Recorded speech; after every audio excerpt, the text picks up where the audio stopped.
नाजरीन आदाब। पाकिस्तान में हमारे आज के मेहमान हैं जम्मू के एक प्रोमिनेंट पॉलिटिशियन जनाब आर.एस. चिब साहब, जिनका पूरा नाम राजेंद्र सिंह चिब है। हम इनसे तफसील के साथ बात करेंगे आज के प्रोग्राम में। चिब साहब, शुक्रिया, आप हमसे आज बात कर रहे हैं। हम तफसीलन आपके कैरियर से के बारे में बात करेंगे, इंडियन एयरफोर्स में भी और पॉलिटिक्स में भी। लेकिन सामीन को, देखने वालों को मैं ये बताना चाहूँगा कि जो आर.एस. चिब साहब हैं, ये जम्मू के रहने वाले हैं और इन्होंने बैचलर ऑफ इंजीनियरिंग किया था इलेक्ट्रॉनिक्स में Birla institute of science and technology Pilani, जो हिंदुस्तान के इंस्टीट्यूट्स में नंबर 1 पे माना जा रहा है। और उसके तकरीबन 1963 के बाद, तकरीबन 8-9 साल के बाद उन्होंने मास्टर्स भी किया था Indian institute of science Bangalore से।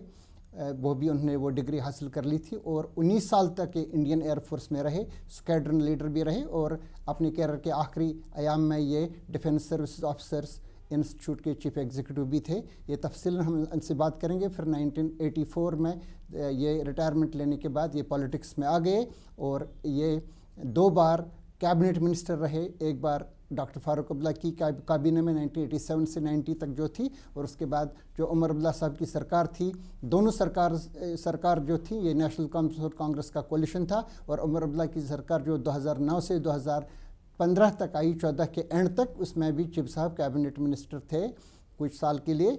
तो इन्होंने इनके इंतखाबी सफ़र के बारे में मुख्तसरन ही आपको बताना चाहूँगा कि 1996 में उन्होंने पहला इलेक्शन लड़ा था as National Panthers Party candidate Suchetgarh से। और उसके बाद 2002 में उन्होंने भारतीय जनता पार्टी के टिकट पर लड़ा था वहीं से। और 2014 में उन्होंने कांग्रेस के कैंडिडेट की हैसियत से लड़ा था। इन्होंने ये 3 इलेक्शन लड़े, हारे। इसमें 2002 का इलेक्शन था, सिर्फ 137 वोट्स की वजह से उन्होंने वो हारा। लेकिन ये 2 बार मेंबर ऑफ लेजिस्लेटिव काउंसिल भी रहे और उसकी वजह से ये कैबिनेट मिनिस्टर भी रहे। अपने बारे में तफसील से ये बात करेंगे। चिब साहब, हम जानना चाहेंगे आपसे पहले कि आप जम्मू से चले गए बिट्स पिलानी में, जो बहुत ही एक प्रेस्टिजियस इंस्टीट्यूट है इंडिया का, और बहुत पहले 1963 में आपने वहाँ से ग्रेजुएशन किया। क्या आपका पहले से ही शौक़ यही था, एम्बिशन यही था कि एयरफोर्स में जाना है? पहले तो मैं थोड़ी सी करेक्शन अगर कोई होगी तो वो बता दें। करेक्शन लगाता हूँ, क्योंकि मेरा जो पॉलिटिकल कैरियर है वो 1986 में नहीं, 82 में चला जी। मैंने 82 में प्रीमेच्योरली इंडियन एयरफोर्स से रिज़ाइन किया जी। और immediately joined national conference. And जो मेरा पहला इलेक्शन था वो था जून 1983 में जी, जो मैंने चुनाव लड़ा। पहला लड़ा था 83 में? जी हाँ। अच्छा। दूसरी बार जो इलेक्शन मैं करूँगा कि मैंने पैंथर्स पार्टी में इलेक्शन नहीं लड़ा जी। वो सिर्फ सिंबल मैंने इनका लिया था। जब मुझे कांग्रेस ने जब मुझे टिकट नहीं दी तो मैंने इंडिपेंडेंट इलेक्शन लड़ा। तो I was not associated with the panthers party at all. अच्छा, लेकिन सिंबल इनका था। लेकिन डेफिनेटली मैंने बीजेपी का इलेक्शन लड़ा जी। वो जब एनसी ने मुझे डिनाई किया तो बीजेपी ने अप्रोच किया दिल्ली से जी 2002 में। वहाँ मैं लड़ा तो वो मैंने 17 वोटों से इलेक्शन हारा जी, 70 वोट से। दूसरी बात मैं कहना चाहता हूँ कि शायद मैं अगर ये कहूँ कि मैं एक वाहिद पॉलिटिशियन हूँ जम्मू कश्मीर का जिसने सबसे ज़्यादा संघर्ष किया जी।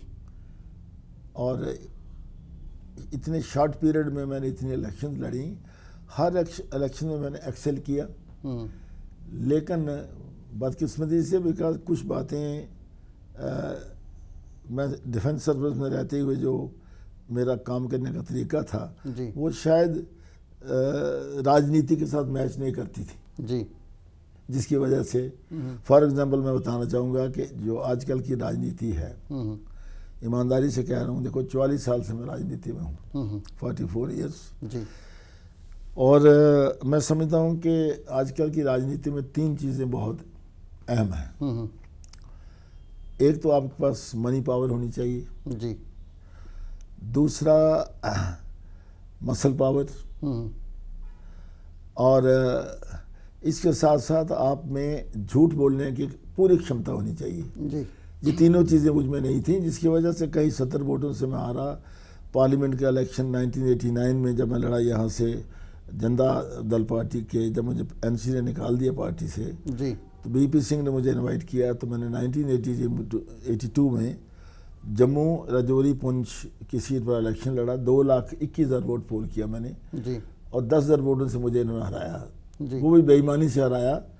नेशनल कॉन्फ्रेंस और कांग्रेस मिले हुए थे जी, मुझे केवल उन्होंने काउंटिंग में हराया जी। उन दिनों काउंटिंग बहुत ठीक नहीं थी, मैं जी आपको कहना चाहता हूँ, ठीक मतलब नहीं थी, मीन के टेबल के ऊपर वोट डाल दिए जाते थे, पार्टीज के एजेंट्स बैठ जाते थे, 50-50 के बंडल बनाते थे। तो इन्होंने क्या किया कि मैं, क्योंकि मेरा जो अपोजिट था वो था कांग्रेस का कैंडिडेट, ये आप 1984 वाले लोकसभा इलेक्शन 89 की बात 89 लोकसभा इलेक्शन की बात कर रहा हूँ जी। तो उसमें क्या हुआ कि ये क्या करेंगे, नीचे भी कांग्रेस के वोट रखे, बीच में जनता दल के ऊपर फिर कांग्रेस के। अच्छा। और काउंटिंग इन्होंने 4 जगह शुरू कर दी। अच्छा, बाइक वक्त। हाँ, काउंटिंग जो थी 4 जगह, फॉर एग्जांपल MM कॉलेज में की इन्होंने जी, पॉलिटेक्निक जम्मू में, Ranbir high school parade ground जी, women college parade ground, because clear cut इनका कैंडिडेट लूज कर रहा था। लेकिन दुख की बात यह है, जब अफसोस की बात यह है कि मैं इतना एक्सपीरियंस नहीं था और अकेला था मैं, तो मैं रिकाउंट नहीं ले सका, वरना मैं जीता हुआ था जी। IB की रिपोर्ट भी ये थी कि मैं भी जीत चुका हूँ, लेकिन समहाउ किस्मत ने साथ नहीं दिया, बिकॉज मेरी किस्मत में नहीं था उस समय। हाँ, कभी कभी हो जाता है कि हो जाता है, और बल्कि उसमें परफॉर्म अच्छा करते हैं, जीतते नहीं। उसमें VP सिंह जी ने जब मैं जाकर मिला उनको, तो उन्होंने कहा मैं सोच नहीं सकता, आप तो जीते हुए थे। लेकिन वहाँ मैं चूक कर गया, जल्दबाजी कर गया, मैंने रिकाउंट नहीं लिया।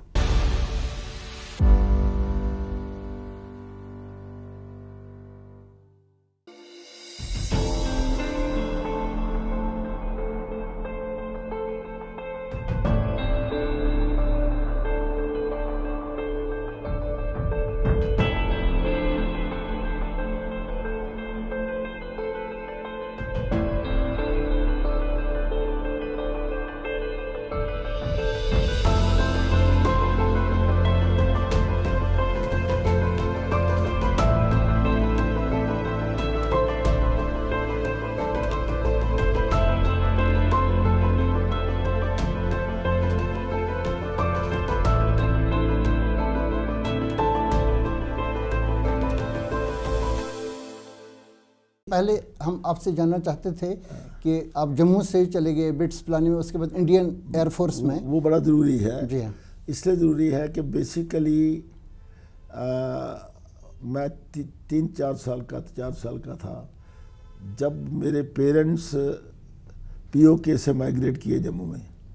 बेसिकली हमारा डिस्ट्रिक्ट मीरपुर था। आपकी पैदाइश उस एरिया में हुई थी जो पाकिस्तान के ज़ेर कब्ज़ा वहीं हुई, भिम्बर में ना, भिम्बर तहसील थी, भिम्बर तहसील। बटाला जो था वो गांव था, वह पाकिस्तान के ज़ेर कब्ज़ा है। बिल्कुल उनके पास है इस समय जी। गांव बटाला था और तहसील भिम्बर थी, डिस्ट्रिक्ट मीरपुर था। अब तो मीरपुर डिवीजन बन चुका है। ये 1942, ये 1942 की बात है। जी हाँ। 47 में हम वहाँ से माइग्रेट किए। जी। मुझे घर वाले उठा के ले आए। तो टू बी वेरी प्रिसाइज, हम कैंप्स में हमें रखा गया। पहले हमें होशियारपुर में रखा, फिर लुधियाना के पास रखा, फिर हम नगरोटा में आए, फिर हम जम्मू में आए, फिर हमें ज़मीनें अलाट कर दी गई। जो उस समय एक पॉलिसी थी सरकार की कि जितने जितने लोग हमारे माइग्रेट होकर आ रहे हैं उनको 8-8 एकड़ ज़मीन दे दो। तो मेरे पेरेंट्स को भी 8 एकड़ ज़मीन मिली RSपुरा में। जी। लेकिन हमारा RSपुरा में आकर के कोई रहने का साधन नहीं था। हम लोगों ने जितने भी हमारे ग्रांट्स आए वहाँ से, पुंछ से या मुजफ्फराबाद से या मीरपुर से, सब के सब लोगों ने कच्चे घर बना करके, घास की हमने घर बना के उसमें रहे हम। 1950 का मुझे याद है थोड़ा थोड़ा कि जब हमने स्कूल जाना शुरू किया तो कोई साधन नहीं था। हमने बिजली भी नहीं देखी थी कि बिजली क्या होती है। पानी का कोई साधन नहीं था। कुएं थे, लेकिन वो भी कुएं, क्योंकि जो लोग वहाँ से चले गए वो कुएं ख़राब हो चुके थे। जी। तो हम नहर का पानी पीते थे। उसको थोड़ा किसी कपड़ा ले करके उसमें से निकाल के वो हम साफ करते थे। और 1956 में हमने हैंडपम्प देखा। अच्छा। जो हमारे कैंप्स थे वहाँ गांव में 3-4 जगहों पर उन्होंने हैंडपम्प्स लगाए। जी, ये लंबी स्टोरी हो रही है लेकिन ये इंटरेस्टिंग है आपका जानना। जी हाँ। तो इन नटशेल मैं ये कहूँगा ब्रीफली कि मेरा जो बचपन था इतनी मुश्किल से गुजरा, घर के साधन नहीं थे, लेकिन फॉर्चुनेटली जब थोड़ा सा मैं बड़ा हुआ तो मेरे बड़े भाई साहब थे ठाकुर बलदेव सिंह जी, बड़े एक लिटरेरी पर्सन थे, 6-7 बुक्स लिखी हैं उन्होंने जी। उनको पोस्ट ऑफिस में जॉब मिल गया, क्लरिकल जॉब मिला, उसके बाद भी मुझसे पोस्ट मास्टर बने। तो बहुत ही वो एक सेकुलर किस्म के व्यक्ति थे, लोगों की मदद करते थे। तो मेरा पालन पोषण जो था वो सारा उन्होंने किया। जी। मैंने मैट्रिक पास करी 1958 में। जी। पढ़ने में बहुत अच्छा था मैं। और आरएसपुरा, रणबीर सिंहपुरा जो हमारा हाई स्कूल था, उस इलाके में एक ही स्कूल था। उन दिनों मैं बात कर रहा हूँ 50-51 से लेकर 58 तक की। जी। 58 में जब मैट्रिक में मैंने पास किया तो उसमें एक ही यूनिवर्सिटी थी, जम्मू कश्मीर। जी। Up to Ladakh there was only one university, Jammu and Kashmir university. उसमें बोर्ड नहीं होता था जी, यूनिवर्सिटी का एग्ज़ाम होता था हमारा। जी। तो मैंने उसमें 20 पोजीशंस होती थी और 20 लोगों के नाम छपते थे जब रिजल्ट निकलता था। I was 16th in whole of JNK। जी। In spite of the fact रहने का कोई साधन नहीं, कोई बिजली नहीं, कोई पानी नहीं, कोई सड़क नहीं, कोई कुछ नहीं, बल्कि अप टू 2nd, 3rd या 4th तक, 5वीं तक में मैं कहूँगा हमारे पाँव में जूता भी नहीं था। मतलब I feel proud to tell you this thing, मुझे कोई इसकी बात नहीं है। 90% बच्चों के पास में चप्पल भी नहीं होती थी। जी हाँ। स्कूल जाते थे। तो ये जब मैंने देखा तो उसके बाद मैं JGM साइंस कॉलेज में आया 1958 में। उसमें भी 1960 में मेरी पोजीशन रही। जी। उसी साल यहाँ गवर्नमेंट ऑफ इंडिया के कुछ इंजीनियरिंग कॉलेजेस आए, जिसमें REC के नाम से, रीजनल इंजीनियरिंग कॉलेजेस, श्रीनगर। जी हाँ। और कुछ कंट्री के दूसरे हिस्सों में भी आए। जी। मैंने अप्लाई किया 3 जगह, बिट्स पिलानी में, जोधपुर एंड बनारस हिंदू यूनिवर्सिटी। तीनों में मुझे एडमिशन मिल गया। तीनों में। लेकिन मैंने प्रेफर किया पिलानी को, इसलिए किया, उसकी भी वजह है कि मेरे बड़े भाई सब प्योर वेजिटेरियन थे। अच्छा। पिलानी में जो खाना देते थे हॉस्टल में वो प्योर वेजिटेरियन था। कहने लगे मैं आपको पिलानी भेजूंगा। अच्छा, उस वजह से खाने की मैं भी प्योर वेजिटेरियन था उस समय। अच्छा। तो मैंने कहा ठीक है, मैं जाऊँगा वहाँ। और सबसे बड़ी बात मैं यहाँ साहब से कहना चाहूँगा कि उन दिनों हमारी पोजीशन नहीं थी कि हम खर्चा उठा पाते। 8,000 रुपया खर्चा आता था 4 साल में, 2,000 में 1 साल में खर्चा आता था। जी। लेकिन उस समय का जो लीडर था, मैं हेजिटेट नहीं करूँगा, बख्शी गुलाम मोहम्मद जी, मरहूम बख्शी गुलाम मोहम्मद जो उसमें प्राइम मिनिस्टर थे। मेरे भाई साहब ने उनको अप्रोच किया तो उन्होंने कहा कि हम तो बच्चों को जो मेरिट पे होते हैं उनको भेजते हैं, जिस बच्चे ने खुद ही एडमिशन लिया है हम उसको क्यों नहीं लोन देंगे। जी। तो मुझे 8,000 रुपये का लोन मिला। 2,000 रुपया मेरा 1 साल का खर्चा आता था, जिसमें खाना पीना, बुक्स वगैरह, आना जाना सब कुछ। सो आई डिड वेरी वेल। और वहाँ भी मैंने 1964 में बिट्स पिलानी से भी विद डिस्टिंक्शन पास की। जी। उसमें मेरी ज़िंदगी में एक ऐसा मोड़ आया जो मुझे यहाँ ले आया। वो ये था 1962 में हिंदुस्तान की चाइना के साथ जब लड़ाई हुई जी, तो हमारे देश की पोजीशन बड़ी ख़राब हुई, आप जानते हैं। जी हाँ। We lost the war. जी। और उस समय हमारे देश में 4-5 ही कॉलेजेस थे। 4 IITs थी, एक Indian institute of science Bangalore, और पिलानी का एक कॉलेज, और एक इसमें था रांची में था मिश्रा जी का कॉलेज, इसका बिरला जी का कॉलेज। जी। तो सरकार ने एक स्कीम निकाली, उसका नाम था यूनिवर्सिटी एंट्री स्कीम। अच्छा। यूनिवर्सिटी एंट्री स्कीम के तहत उन्होंने एक तीनों सेना के अफसर्स की एक टीम बनाई कि you go from college to college. जी। और आप ऐसे बच्चों को सिलेक्ट करिए जो डिफेंस में जाने का शौक़ रखते हो। तो जब वो हमारे कॉलेज में आए तो मैं भी उसमें अपीयर हुआ जी। इसलिए अपीयर हुआ कि घर के हालात ठीक नहीं थे। हम उन दिनों भी, उस समय तक भी हम कच्चे घरों में रहते थे जी, हमारे पक्के घर नहीं थे। जब मैं अपीयर हुआ तो उसमें मैंने जो इनिशियल इंटरव्यू हुआ, उसके बाद सर्विस सिलेक्शन बोर्ड हुआ ग्वालियर में, उसमें भी मैंने एक्सेल किया। तो मैंने कहा why not to join Indian air force, क्योंकि फैमिली को मैं सपोर्ट कर सकूं। जी हाँ, हालात ठीक नहीं थे जी। इस वजह से मेरी एंट्री जो थी वो इंडियन एयरफोर्स में हुई, एरोनॉटिकल इंजीनियरिंग इलेक्ट्रॉनिक्स ब्रांच में 64 में। 64 में जी। दूसरा उसमें ये एडवांटेज थी कि 1 साल की सर्विस हमको एक्स्ट्रा देते थे वो जी। यानी 64 में मैं कमीशन हुआ, लेकिन मेरी डेट ऑफ कमीशन जो थी वो अप्रैल 63 से शुरू हुई। और जो फाइनल ईयर हमारा था, उस फाइनल ईयर में they were paying me the salary of a commission officer. अच्छा, that was the attraction, you know. मैंने कहा ये पैसा मुझे मिलेगा, मैं घर में इस्तेमाल करूँगा जी। तो इस वजह से मैंने ये वहाँ से इंजीनियर करी और मैं एयरफोर्स में चला गया। आपका था aeronautical engineering? Aeronautical engineering electronics जी। अलग अलग ब्रांचेस हैं। जी हाँ।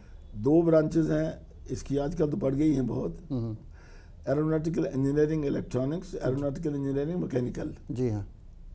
ये 2 ब्रांचें थी उसमें, जिसमें आर्मामेंट भी आता है, इलेक्ट्रिकल भी आता है, सब कुछ आता है इसमें। आजकल तो आपको पता है जो वार चल रही है इस समय, जो जैसे आप देख रहे हैं जो मिडल ईस्ट में चल रहा है, या जो जितने भी यूक्रेन वार को ले लें, तो आजकल तो मिसाइल का ज़माना है, आजकल ड्रोन का ज़माना है। तो आजकल की जो वार है, जो कन्वेंशनल वार थी जी, वो आजकल बहुत पीछे रह गई है। जो हमारे समय वार थी वो डिफरेंट वार थी। सिर्फ प्लेन में जाकर के आप या तो डिफेंस कर सकते हैं दुश्मन के जहाज़ों से, या फिर आप जाकर के बम्बार्ड कर सकते हैं। जी हाँ। आजकल तो बैठे बैठे सब कुछ करिए आप।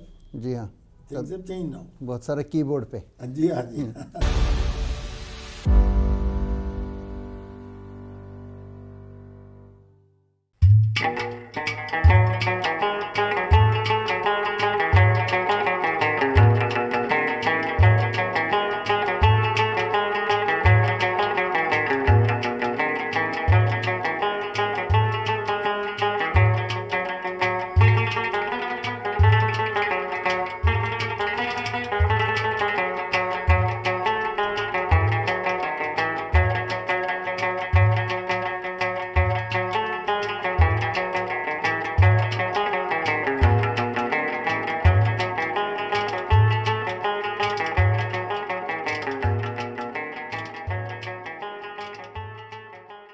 तो ये जो 1965 का वार है पाकिस्तान के साथ और 1971 का वार है, दोनों में आप थे इंडियन एयरफोर्स में? मैं उसी पर आ रहा हूँ जी।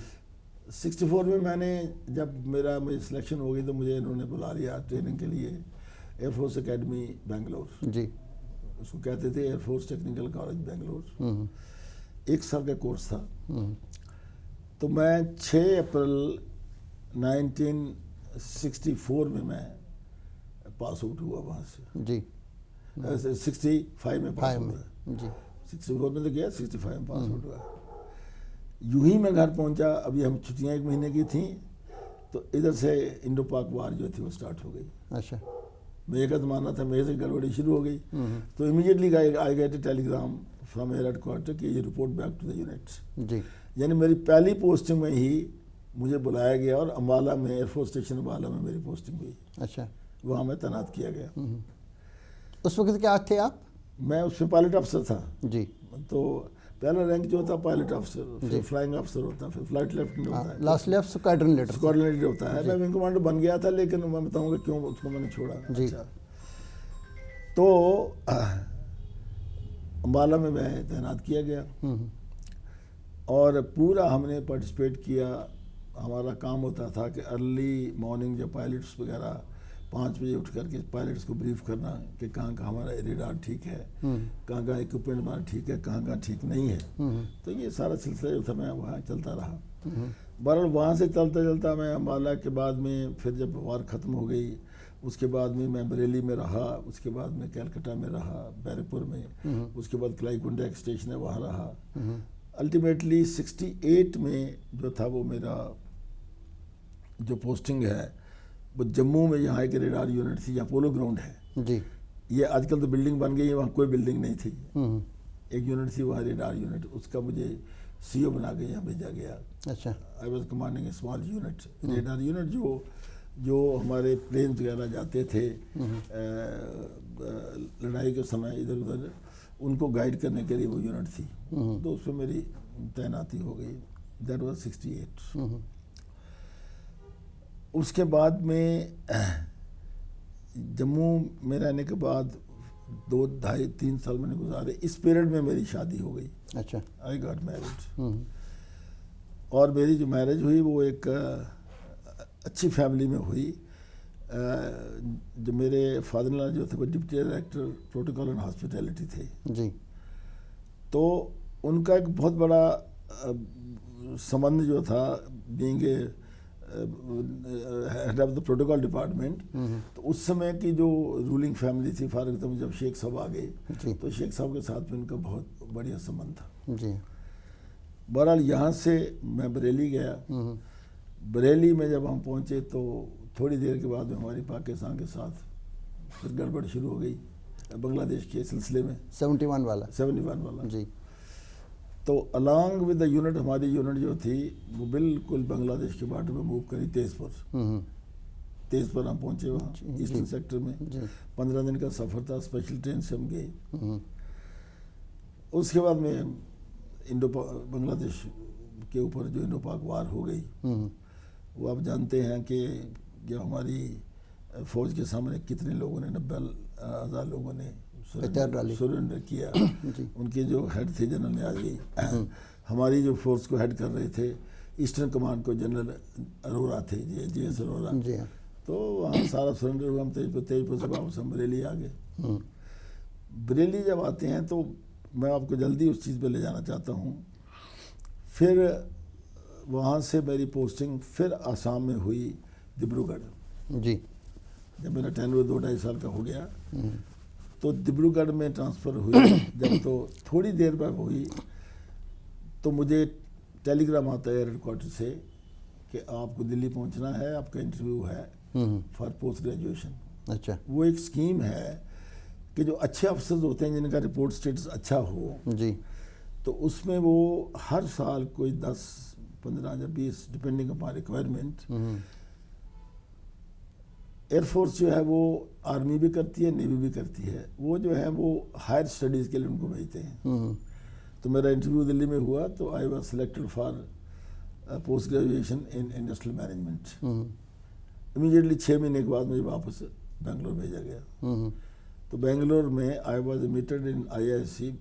I was drawing all salary and all that, but in civil clothes, I was attending the classes and all that. So I did my post graduation from Indian Institute of Science, Bangalore से किया मैंने जी। वहाँ से management की post graduation करने के बाद मेरी स्पेशल पोस्टिंग हुई एयर हेडक्वार्टर में जी, with the ministry of defence जी, न्यू दिल्ली जी।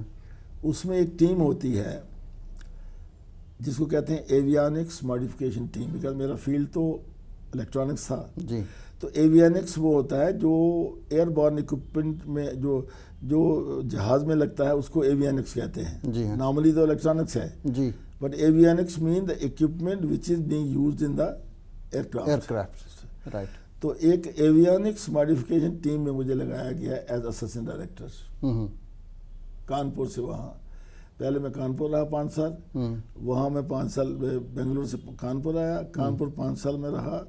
वहाँ हमारा एक बड़ा उस समय का फाइटर जहाज़ था जो हमने सुना होगा नाम, 100 एयरक्राफ्ट जी हाँ। तो उसमें वहाँ मेजर सर्विसिंग होती थी उसकी, और उसकी जो प्लानिंग टीम थी उसमें मुझे लगाया गया प्लानिंग टीम में। 5 साल में कानपुर में रहा। वहाँ भी मुझे जो हमारे AOC से थे, air officer commanding in chief जो थे मेंटेनेंस कमांड के, उस समय एयर मार्शल लतीफ़ साहब थे जी हाँ। बाद में जो एयर चीफ बने जी हाँ।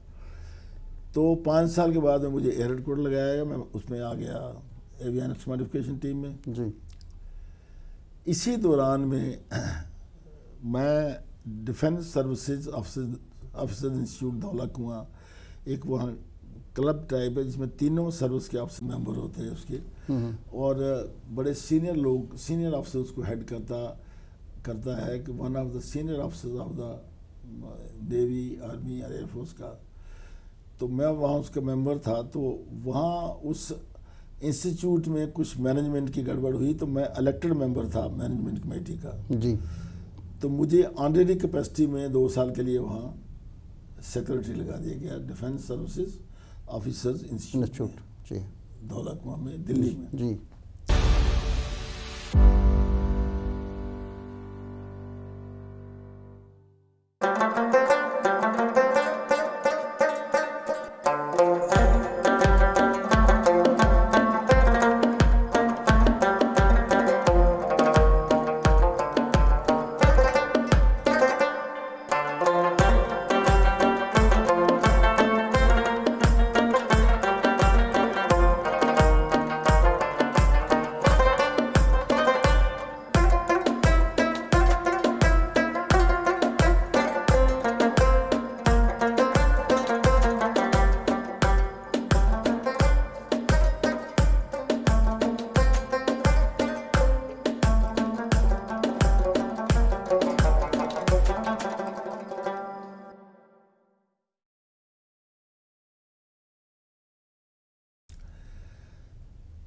मीनवाइल 1980 में जब इंदिरा जी दोबारा आ गई, पहले तो जनता पार्टी रही जी 3 साल, लेकिन 80 में she stage a comeback जी, when she came back with the thumping majority. हाँ, विद द थंपिंग मेजॉरिटी। मेरे ख्याल कितनी सीटें थी, 400 के आसपास थी। जो भी था उसके नाम पर सब जीत गया जी, जैसे आजकल हो रहा है, जी। एक नाम चलता है उसके नाम पर सब जीत जाते हैं जी। उस वक्त भी ये हुआ। उस समय ये हुआ। अब उसमें क्या होता है कि वहाँ मेरे एक दोस्त थे राजेश पायलट, उसका नाम था एक्चुअली राजेश्वर प्रसाद, उसका नाम पायलट में नहीं लिखता था जी। He was also squadron leader. तो मेरी मुलाकात उनकी क्लोजली उनसे हुई। सर्विस में मेरे से वो जूनियर थे, वैसे मेरी सर्विस ज़्यादा थी उनसे। अच्छा। उन्होंने उनका कोई लिंक था कांग्रेस पार्टी के साथ, वो थे गाजियाबाद से जी। और उन्होंने उस समय ऑफर किया अपने आप को कि मैं भाकपा से इलेक्शन लड़ूंगा चौधरी चरण सिंह के अगेंस्ट जी। तो इंदिरा जी ऐसे लोगों को ढूंढ रही थी और एयरफोर्स की इसकी बैकग्राउंड थी, तो वो तो नहीं मिली, लेकिन उसको भरतपुर से सीट मिली। अच्छा। तो 1980 में he became member of parliament. जी। मेरा दोस्त था, मेरा आना जाना बढ़ गया। बल्कि अब मैं कहूँ तो शायद ये लोग कई विश्वास भी न करें, लेकिन वो बिल्कुल नया था और जो उसके पार्लियामेंट के क्वेश्चन वगैरह होते थे मैं उसकी सप्लीमेंट्री बनाता था और वो उसको बना करके देता था मैं। अच्छा। मुझे शौक था थोड़ा सा। बहरहाल हमारी बड़ी दोस्ती जो थी, बातों बातों में क्या हुआ कि वो कहने लगा यार आप तो पॉलिटिकल माइंड है आपका, why don't you join the politics. अच्छा। मैंने कहा मुझे तो ABC नहीं आती पॉलिटिक्स की, मैं क्या करूँगा। अच्छा। लेकिन उस समय हमारे डॉक्टर फारूक अब्दुल्ला जी ये ऑनरेबल मेंबर ऑफ पार्लियामेंट थे जी। ये 1982 की बात है। और राजेश भी मेंबर पार्लियामेंट था, तो उनकी भी दोनों की काफ़ी बातचीत थी जी। मेरा थोड़ा सा इंट्रोडक्शन जब वहाँ हुई उनसे, तो एक लिंक मैंने बोला है कि मेरे फादर इन लॉ का शेख साहब की फैमिली के साथ लिंक था, ताल्लुक था जी। तो मेरी भी उनसे मुलाकात हुई। उधर से अचानक क्या होता है कि 8 सितंबर 1982 में अपने मरहूम शेख अब्दुल्ला साहब की इंतकाल हो गया जी। इंतकाल हुआ तो इंतकाल के बाद एक बहुत बड़ा, मैं तो वर्ड यूज़ करूँगा, ड्रामा ही हुआ कि फारूक साहब ने सारी कैबिनेट को आउट कर दिया जी। अब जाइए। उस एक्शन ने मुझे बड़ा इम्प्रेस किया कि ये जो शख्स है ये रियली कुछ करना चाहता है ना, तो अच्छी बात है। और मीनवाइल राजेश के साथ भी उसकी अच्छी दोस्ती थी, मेरा भी आना जाना बहुत खुल गया था। तो मैंने उनसे बात करी तो फारूक साहब कहने लगा आइए आप, भाई जो कम है तो इलेक्शन करवा रहा हूँ अब अभी नवंबर के महीने में। एक्चुअली इलेक्शन तो बाद में हुई, लेकिन ही वॉज वेरी कीन कि मैं नवंबर 82 में इलेक्शन करवा। ये कह रहा था हम 2 महीने में ही करवाएंगे। हाँ, अच्छा, लेकिन बाद में 83 में हुआ। बाद में 83 जून 83 में हुआ। जी हाँ, बहरहाल ये ऐसा हुआ। तो मैं इनसे मिला जब, तो इन्होंने मुझे ओके करा, तो मैंने अब रेजिग्नेशन के लिए मेरा थ्रू नहीं होता था, बिकॉज मैं I was a career officer, normally air force छोड़ती नहीं थी। लेकिन देखिए ना, जो किस्मत में कुछ अच्छा होना होता है या ख़राब होना होता है, वो ऊपर वाला सर्कमस्टांसेस पैदा करता है। जी। उन दिनों minister of state for defence with independent charge था के पी सिंह देव जी। के पी सिंह देव जो था वो टेरिटोरियल आर्मी का ब्रिगेडियर भी था, और अच्छा। उसका क्लब में भी आना जाना था वहाँ। अच्छा। तो मैं उनको जानता था, उड़ीसा के थे वो।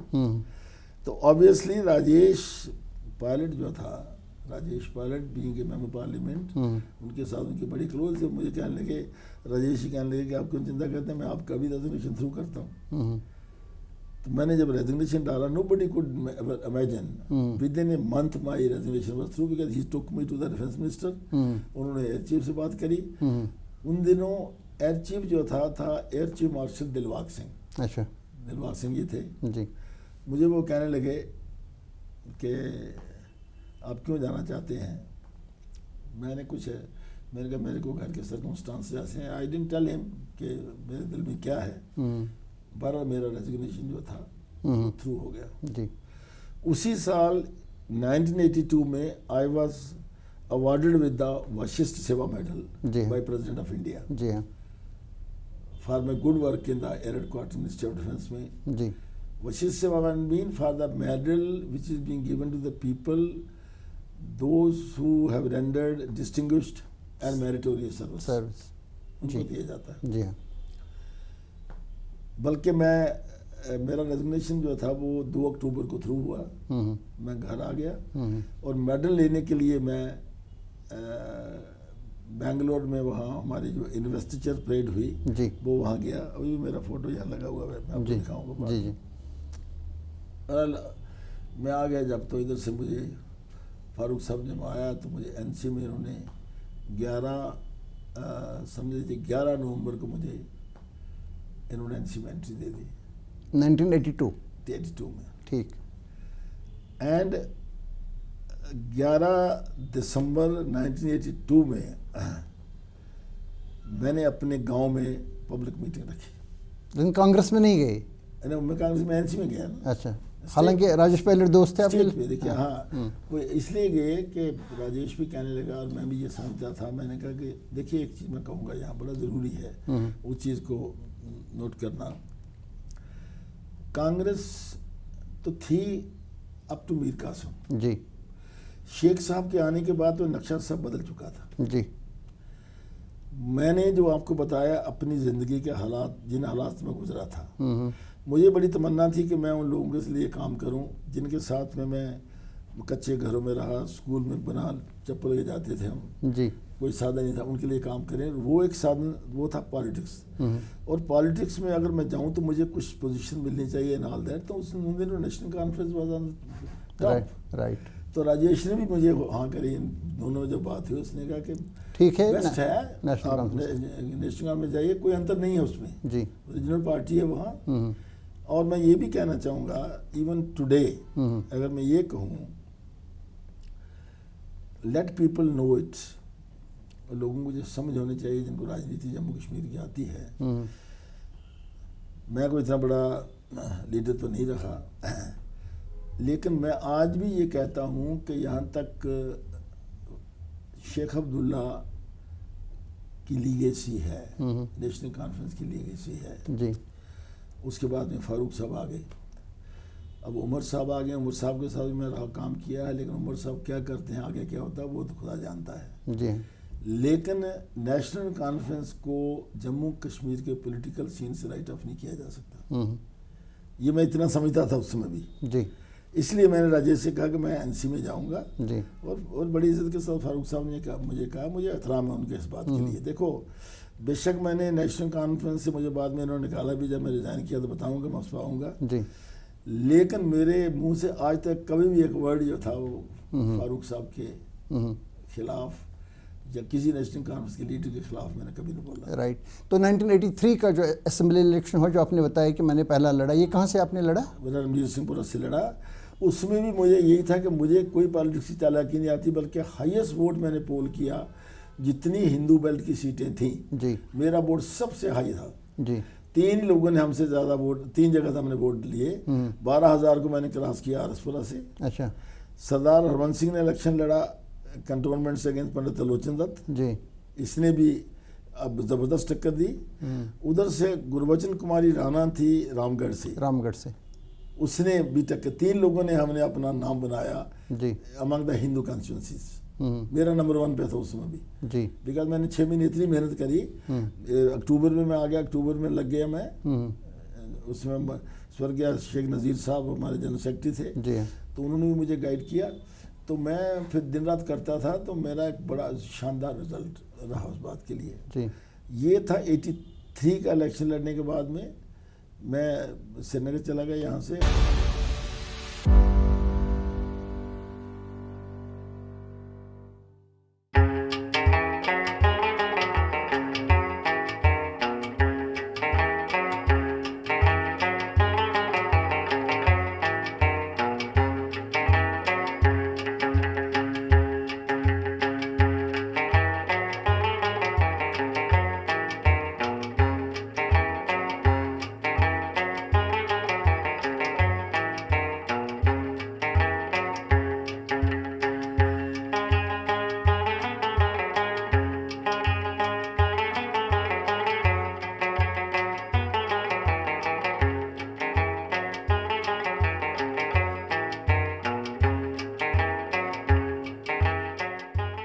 और 84 में हमारी विधान परिषद की अपर हाउस की 2 सीटें खाली हुई जी, और उसमें मुझे एक सीट पर लड़ने का मौका मिला, कंटेस्ट करने का मौका मिला जी हाँ। और उसके लिए मैं 2-3 लोगों को ज़रूर याद करना चाहूँगा इसमें।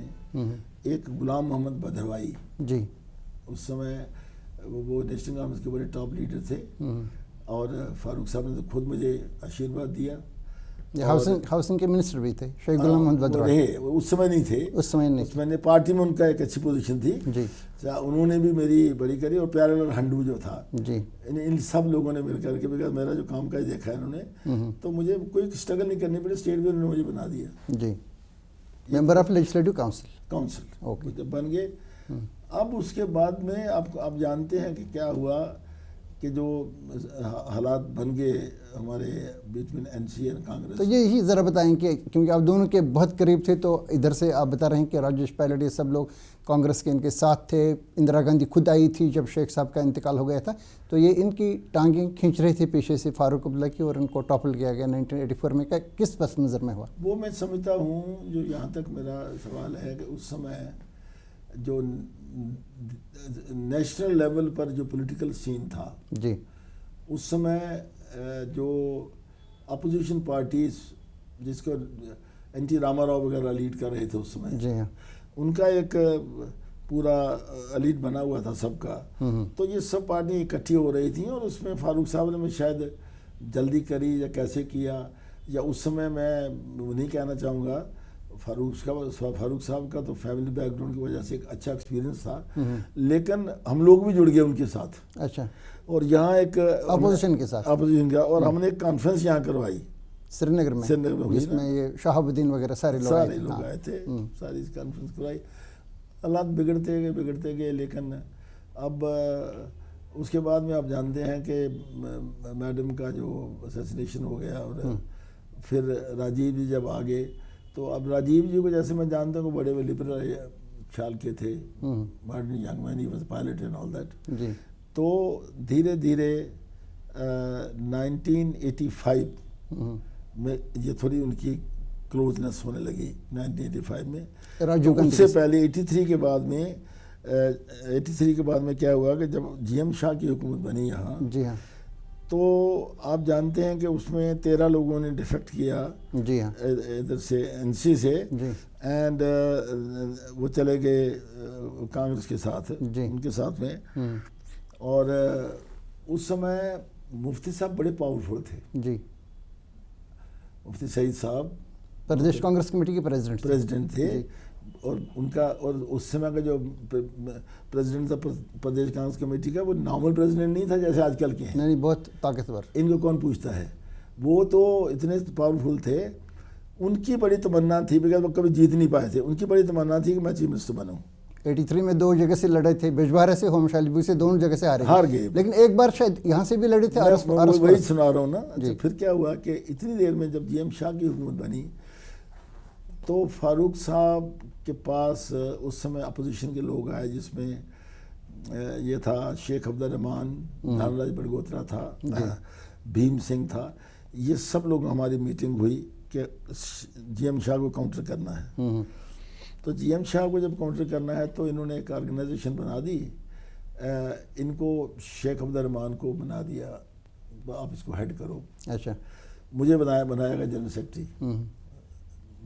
उधर से धनराज बड़गोत्रा भी बीच में आ गए, तो भीम सिंह भी आ गए एंड ऑल दैट। तो हमने काफ़ी ज़बरदस्त इनके मूवमेंट हमने शुरू करी। बल्कि उसमें एक बड़ा इंटरेस्टिंग वाक़या है कि जब हम ये मूवमेंट कर रहे थे तो एक बार जुलूस में हम निकल रहे थे तवी पुल के ऊपर, तो बड़ी उसमें हमारे पर लाठियाँ बरसाईं और मुझे लगी उसमें काफ़ी।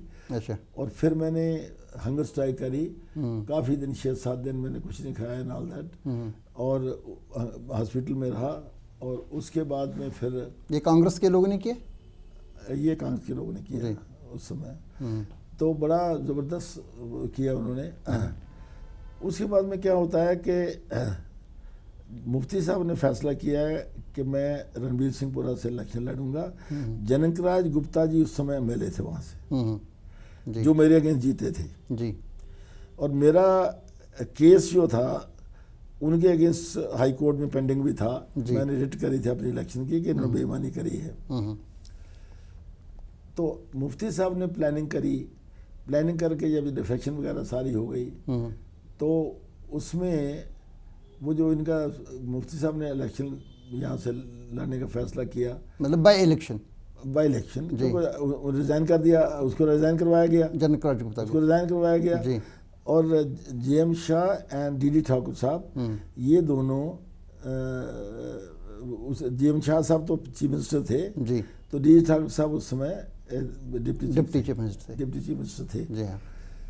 तो इन्होंने क्या किया कि इन्होंने मुफ्ती साहब को अनाउंस कर दिया यहाँ से इलेक्शन लड़ेंगे आरएसपुरा से। जब ये फैसला हुआ तो हमारी अपोजिशन का हमारा ग्रुप बना हुआ था, जैसे आपने आपको बताया जी, अपोजिशन इकट्ठी हुई थी। उसमें ऑब्वियसली मैं इलेक्शन लड़ा था 83 में। तो ये सारी बातें जब हुई तो मुझे इन्होंने क्या किया, सारी लोगों ने मिल कर के कहा कि आपको हम टोटल अपोजिशन के कैंडिडेट लगाते हैं अगेंस्ट मुफ्ती। अच्छा, यूनानिमसली फैसला हो गया। फैसला जब हो गया, एक बड़ी इंटरेस्टिंग वाक़या है जो अभी भी एक लीडर जिंदा, उसको पूछ सकते हैं आप, मिर्ज़ा अब्दुल रशीद जी, कांग्रेस के, मेरे पास आए वो। मैं मुफ्ती साहब को नहीं जानता था जी, बाद में जानने का मौका मिला। अच्छा, एक बड़े तब तक कभी नहीं मिले थे ना, वो भी एक बड़े, मैं कहूँगा कि JNK की सियासत में एक बड़ा उनका नाम है जी हाँ, बड़ा, कोई शक नहीं, कोई शक की बात नहीं। इधर जम्मू में इसी इंस्टीट्यूशन एरिया के पास में एक हाउस है सरकारी, यहाँ DC वगैरह रहते थे। तो ये घर उसमें मुफ्ती साहब के पास था जब वो इलेक्शन लड़ने जा रहे थे जी। मुझे मिर्ज़ा जी कहने लगे, मैंने कहा मिर्ज़ा साहब मैंने NC में इलेक्शन लड़ना है, I will not change my party and all this things. कहने लगा आपको क्या है, आप में से एक बार मुफ्ती साहब से मिल लो। ये इंटरेस्टिंग वाक़या है, मुफ्ती साहब तो नहीं रहे लेकिन मिर्ज़ा रशीद जिंदा है, उसको ये कांग्रेस में थे उस वक्त मिर्ज़ा अब्दुल रशीद? कांग्रेस में थे। अच्छा, बाद में नेशनल कांग्रेस में वो जहाँ मुझे ले गए जब, तो मैं मुफ्ती साहब से मेरा तो सलाम किया, उनसे मैंने बात करी। बड़ी अच्छी ज़बरदस्त पर्सनालिटी थी उनकी। कहने लगे कि आप इलेक्शन मत लड़ो। मेरा ग्राफ बहुत हाई था उस समय जी, मेरे 83 से बाद में अच्छी ज़बरदस्त था लोगों में। तो आप ऐसे करो, किसी दूसरे लीडर को लड़ने दो, आप मत लड़ो। अच्छा, मैं अश्योर करता हूँ कि 6 महीने में आप राज्यसभा में होंगे। अच्छा, मुझे राजनीति की कोई समझ नहीं थी। देखो इंसान वक्त से सीखता है। मुझे इतना मैं इस स्टेज पर सोच सकता हूँ कि अगर मैंने यस किया होता तो मुझे ज़रूर राज्यसभा में ले जाते। मुफ्ती में एक क्वालिटी थी, मुफ्ती साहब एट वन क्वालिटी वादा पूरा करते थे, whatever he says he will do it, जी वो करते थे। मैं नहीं माना, बात खत्म हो गई। मुफ्ती साहब लड़े, मैं उनके अगेंस्ट लड़ा। उस समय 24 MLA थे कांग्रेस के, जी कांग्रेस जीती हुई थी, क्योंकि जो बिल नंबर 9 था, जी वो जो रिसेटलमेंट एक्ट जो था, जी हाँ, उसकी वजह जब 83 में हमने इलेक्शन लड़ी, हमने सब ने इसीलिए हारा जी कि बिल नंबर 9 का जो प्रचार हुआ उसमें एक भी हिंदू सीट हमें नहीं मिली। उसी वजह से एक्सेप्ट वन सीट, रियासी वाली सीट जो थी जी, वो हमारा कैंडिडेट था मिस्टर जगजीवन लाल, जी हाँ, जगजीवन लाल ने वो सीट जीती, बिल्कुल, और किसी ने नहीं जीती। अब जब इलेक्शन हुई तो मेरे साथ बहुत इन्होंने, उन दिनों कोई लॉ एंड ऑर्डर नहीं था, सरकार इनकी थी, जेम साहब की, साहब ठाकुर साहब, ये दोनों लगे हुए थे, कहीं पत्थर फेंक रहे हैं, कभी ईंटें फेंक रहे हैं, कभी कुछ कर रहे हैं, ये कर रहे हैं, ऑल दिस थिंग, सारा रिकॉर्ड था मेरे पास। Immediately after election I went to high court, मैंने कर दी जी। हम कोर्ट में चले गए। कोर्ट में जब चले गए तो उसके बाद आप जानते हैं कि 86 में हालात बदले जी, 86 में हालात बदले तो धीरे धीरे धीरे फारूक साहब और राजीव जी की क्लोजनेस होने लगी। बिल्कुल, क्लोजनेस जब हुई तो बहरहाल नवंबर या अक्टूबर में, अक्टूबर 86 में मेरे ख्याल में कार्ड हो गया हमारा, या मेरे ख्याल में नवंबर में नहीं, अक्टूबर में हुआ, नवंबर में हुआ, यही हुआ, अक्टूबर के आसपास ही, अक्टूबर नवंबर में हुआ। नवंबर में जब हुआ तो उस समय मुझे याद है कि रात को फ़ोन आता मुझे फारूक साहब का, मैं और सरदार हरवंश सिंह बड़े मेन 2 आदमी थे जम्मू से नेशनल कॉन्फ्रेंस, दोनों को फ़ोन किया रात को ही, मैं सवेरे आ रहा हूँ, मुझे मिले एयरपोर्ट पर, वहाँ गए हम तो मिले तो सवेरे देखा तो न्यूज़ आ गई, वहाँ गवर्नर रूल हो गया, गवर्नर रूल हो गया जब जी। उसके बाद में डिसाइड हो गया, ऑब्जर्वर वो आ गए, एडवाइज़र आ गए, ये आ गए, वो आ गए, एंड ऑल दैट। बहरहाल सिचुएशन ये बनी कि नवंबर 86, गवर्नर रूल तो फरवरी 1986 में ही हुआ था ना, पहले हो गया था ना, जी हाँ। लेकिन ये गवर्नर रूल सारी गवर्नर रूल पहले हो गया था, लेकिन उसके बाद में ये कार्ड जो था, कार्ड हुआ, उसके नवंबर में हो गया, बताया गया कि फारूक को बुलाएंगे चीफ मिनिस्टर, जी हाँ, उसको कांग्रेस सपोर्ट करेगी, बिल्कुल सपोर्ट करेगी। तो सारा फैसला हो गया, तो 26 नवंबर 1986 को कैबिनेट बनी, जी हाँ, उसमें हम 9 लोग बने, जी 5 लोग एनसी के थे इंक्लूडिंग चीफ मिनिस्टर, 4 कांग्रेस, 4 हम कांग्रेस के थे, जी वी वर 4 कांग्रेस, लेकिन अच्छे लोग थे उन दिनों, बड़ी ज़बरदस्त, वो कैबिनेट में ताकत थी, सब कुछ था, वो थोड़ी आज की कैबिनेट थोड़ी है, वो कोई पूछता नहीं। अब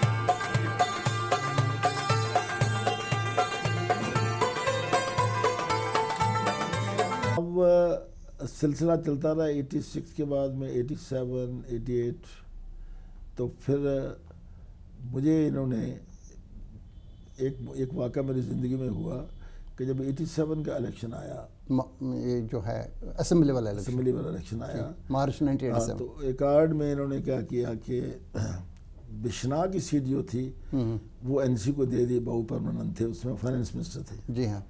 मेरी सीट पहले मुझे अलॉट कर दी इन्होंने, मैं फॉर्म भरने गया, मुझे रोक लिया गया, रोका गया तो क्योंकि कांग्रेस वाले ने एग्री किया, उन्होंने कहा यार इस पर हम नहीं छोड़ेंगे। अच्छा, तो कई नाम चले, उसके बाद में सरदार रंगील सिंह को सीट दे दी। कौन सी बिश्ना वाली? आरसपुरा वाली, रंगील सिंह की वो दे दी जी। मैं नाराज़ हो गया, तो मैं थोड़ा सा गुस्से में था, उसमें बड़ा मेरा ग्राफ बड़ा अच्छा था, तो मैंने गुस्से में आकर के 4 जगह फार्म भरा, सब जगह, तब मैंने भरा, जिसमें अखनूर खौड़ आता था, अच्छा वहाँ से भी भरा, बिश्ना आता था 4 से।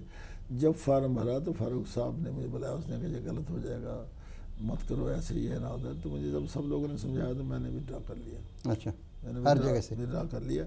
फिर कैंपेन शुरू हुआ। कैंपेन जब शुरू होता है तो इंटरेस्टिंग बात यह है जो मैं बड़ी आज भी याद करता हूँ। मैं कठुआ में कैंपेन कर रहा था असेंबली इलेक्शन में। Then I was moving all around because मैं फ्री था, मिनिस्टर था मैं, सब साधन थे। और मुझे फारूक साहब ने सारा कहा कि हर जगह सारी कंस्टिट्यूंसी देखो आप जी। रात के मुझे लेट मैसेज आता है 10-11 बजे कि आप एयरपोर्ट पे आ जाइए टेक्निकल एरिया में, तो राजीव गांधी जी वहाँ हैं और वो आपसे मिलना चाहते हैं। जी। तो मैंने 6 बजे का टाइम से 7 का दिया इन्होंने। तो मैंने अपने PSO जो था मेरा बलवीर सिंह, उससे कहा, मैंने कहा यार सवेरे कहाँ जाएंगे, रात को ही चलते हैं हम। तो मैं रात को 12 बजे वापस यहाँ आ गया, सवेरे 6 बजे मिला। तो फारूक साहब मुझे ले गए साइड पर, राजीव जी भी वहाँ थे, हम तीनों थे। तो राजीव जी कहने लगे कि मैं RS-पुरा नहीं जाऊँगा, लेकिन RS-पुरा सीट जो है वो आपकी रिस्पॉन्सिबिलिटी है। अच्छा, उसको निकलनी चाहिए सीट, और आज don't worry about your future, आपका सब ठीक होगा।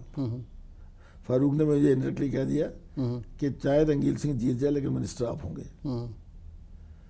मैंने आई एग्रीड, मैं काम करता रहा और राइटली वही हुआ। रंगील सिंह जीत नहीं सकता था, उसकी पोजीशन बड़ी वीक थी। I took everything on my shoulders और मैं जिताया उससे डंके की चोट पर। देन RS-पुरा से जी। Then I was again inducted 87 में। मैं फिर इंडक्ट हुआ, कैबिनेट बनी, नई कैबिनेट बनी जी। हाँ, उसमें फिर मैं इंडक्ट हुआ। आपको मेंबर ऑफ लेजिस्लेटिव काउंसिल बनाएगा? वो तो बना हुआ था मैं। अच्छा, पहले ही से वो था, मिनिस्टर था मैं। अच्छा, वो टर्म चल रही थी? वो तो लंबी टर्म थी मेरी जी। अभी तो बहुत लंबी टर्म थी आगे। तो उसमें मुझे दोबारा इंडक्ट किया। मेरा पोर्टफोलियो तो बदल दिया। पहले मेरे पास था नहीं, पहले टूरिज्म एंड फॉरेस्ट था जी। फिर मुझे हेल्थ एंड मेडिकल एजुकेशन दिया जी। मैंने कहा ठीक है, मुझे कोई फर्क नहीं पड़ता। लेकिन एक बार आप अचानक चले गए एयरपोर्ट, तो लोगों ने कहा कि चिब साहब रूट के चले गए हैं तो उनको मनाना पड़ेगा। वो बाद की बातें हैं ये। अच्छा, तो ये जनाब ठीक चलता रहा मेरा, ठीक चलता रहा। लेकिन बाद में जा कर के फारूक साहब की तरफ से मुझे कोई दिक्कत नहीं आई, कोई ऐसी प्रॉब्लम नहीं थी। लेकिन कुछ लोग जो थे विद इन पार्टी साजिश वगैरह करते थे, ये करते थे, वो करते थे। तो ये सारी सिचुएशन जब चलते चलते हम पहुँचे 89 में जी। 89 में पहुँचे तो थोड़ा सा 89 में मिडल में जी।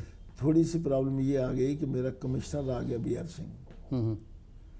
BR सिंह कमिश्नर था उन दिनों। अब नाम लेना इंटरव्यू में ज़्यादा लोगों का नहीं अच्छा था। 2-3 लोग जो थे, मेरा डायरेक्टर था खांडे साहब जी, टूरिज्म, इकबाल खांडे, और मेरे MD थे यूसुफ खान साहब। जी हाँ, MD Jammu and Kashmir tourism development corporation के, वो TDC के थे जी। उधर से डायरेक्टर टूरिज्म खांडे साहब थे, इकबाल खांडे, और इधर से BR सिंह जो था कमिश्नर सेक्रेटरी टूरिज्म।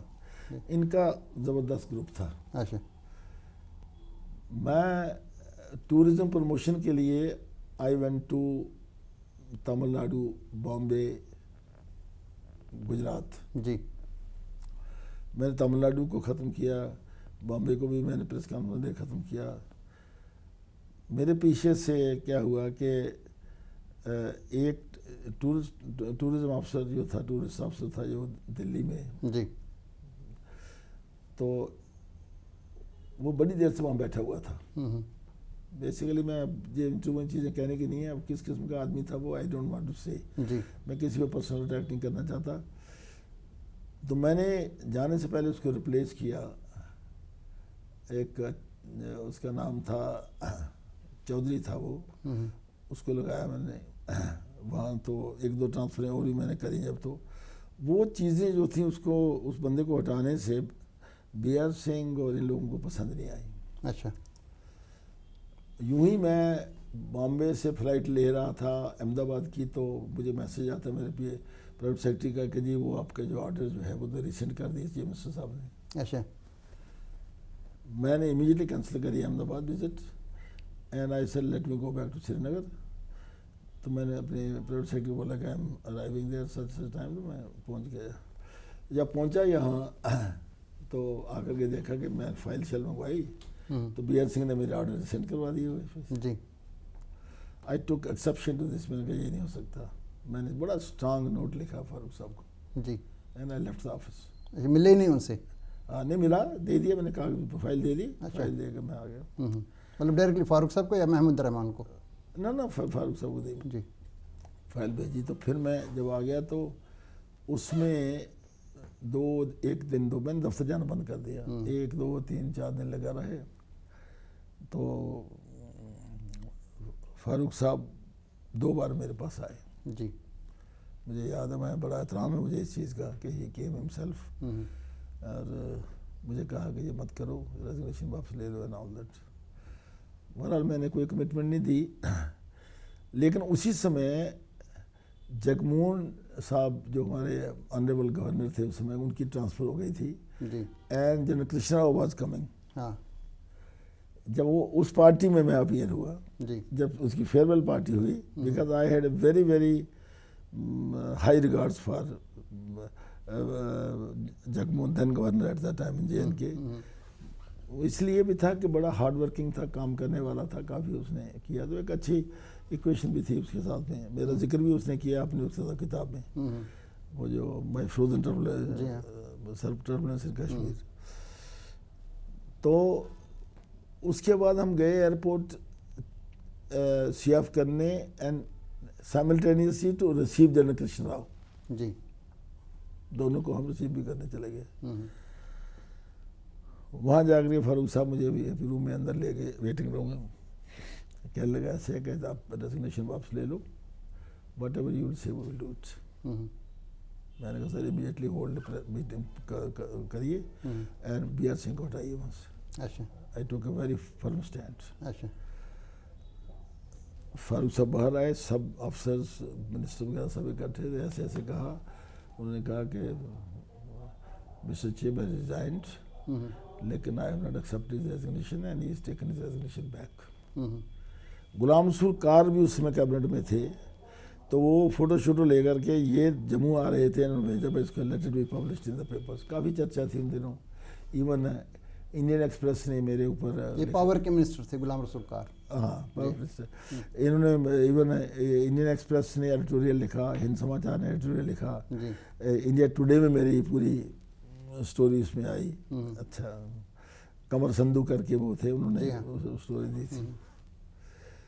बहरहाल मैंने रेजिग्नेशन वापस, उसी शाम को कैबिनेट मीटिंग हुई, तो मैंने कहा कि भाई, कहने लगे बताइए, तो मैंने कहा इसको हटाइए अब। तो फिर मैं कहना किसको लगाना है, मैंने कहा विजय बकाया को लगाओ। अच्छा। मुझे थोड़ा उसके बारे में था भाई इम्प्रेशन अच्छा था, तो मैंने बकाया साहब को लगाया। मैं सब कमिश्नर सेक्रेटरी वो बन गया उसी समय शाम को ही।